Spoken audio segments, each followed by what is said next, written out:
দেহ দেহ দেহ, দেহই প্রেমের একমাত্র নিবাস। হ্যাঁ, আমি বলছি, দেহই প্রেমের একমাত্র নিবাস। এখানে প্রেম অনাবিল উল্লাসে ডানা মেলে উড়ে বেড়ায় মুক্ত আকাশে, পায় পরিতৃপ্তি আর পরিপূর্ণতার স্বাদ। শরীর ব্যাপার বলে কামের মূল্য বরাবরই আমাদের কাছে কম। আত্মার ব্যাপার বলে প্রেমের মূল্য বেশি। আচ্ছা, তুমি কি বলতে পারো প্রেমের জন্ম হয় কোথায়? হৃদয়ে?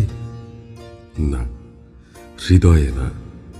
প্রেমের জন্ম হয় তো মস্তিষ্কে। বস্তুত প্রেমের জন্ম হয় কাম থেকেই। কামই যখন আত্মার রং লেগে সুন্দর, স্নিগ্ধ এবং পরিশীলিত হয়ে ওঠে, তখনই তা রূপ নেয় প্রেমে।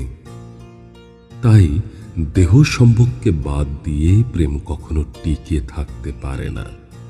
টিকে থাকলেও পরিপূর্ণতার স্বাদ পাওয়া হয় না। দেহই প্রেমের অক্সিজেন, দেহই প্রেমের জীবন। কি বিশ্বাস হচ্ছে না? তুমি কি জানো কত অজস্র যুগলের সংসার ভেঙে যায় প্রতিদিনের শহরে? দেহের মাধ্যমে প্রেমের পূর্ণতা পাওয়া হয় না বলে যুগলগুলো একসময় অতিষ্ঠ হয়ে ওঠে। তাহলে এই সব যুগলের মধ্যে কি প্রেম ছিল না? ছিল বৈকি, কিন্তু দেহের মধ্য দিয়ে প্রেমের পূর্ণতা পাওয়া হয় না বলে সংসারগুলো শেষমেশ ধাবিত হয় বিচ্ছেদে।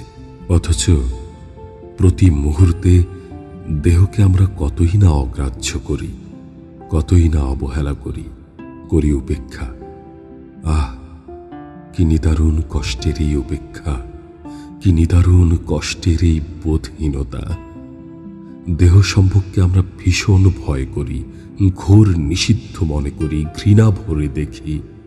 দেহের কথা আসলেই প্রতিনিয়ত পাপাচার ভয়, ধর্ম ভয়, সমাজ ভয় আমাদের শরীর আত্মাকে আড়ষ্ট করে রাখে। আমরা তীব্র নিন্দা আর ধিক্কারে উগ্রমূর্তি ধারণ করি। সত্যিকার প্রেম দেহ খোঁজে না। এটা আবহমান কাল ধরে চলে আসা একটি ডাহা নিরেট ভ্রান্ত কথা। দেহ ছাড়া প্রেম যেন একটি খাঁচায় বন্দি পাখির মতো, জীবন মৃত। বিমুক্ত হওয়ার জন্য কতই না ছটফট করছে পাখিটি। তোমাকে করজোরে অনুনয় করছি, ধর্মের নিগড় ভেঙে ওই পাখিটিকে তুমি মুক্ত করে দাও। এখনই ওকে মুক্ত করো। মুক্ত হয়ে পাখিটি অনাবিল উল্লাসে মুক্ত আকাশে উড়ে বেড়াক। পাখিটি মুক্তির স্বাদ পাক।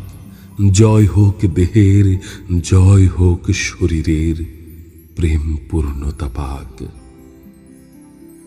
প্রবহমান কাল ধরে তুমি প্রেমকে শুধু মন সর্বস্ব করে রেখেছ। আজ থেকে আমার সাথে তুমিও নিঃসংক চিত্তে বলো, প্রেম হোক দেহময়, মনময়। তারপর সত্য ও সুন্দরের বর্ণিল অনিন্দ ঝর্ণাধারা ছড়িয়ে পড়ুক পৃথিবীময়।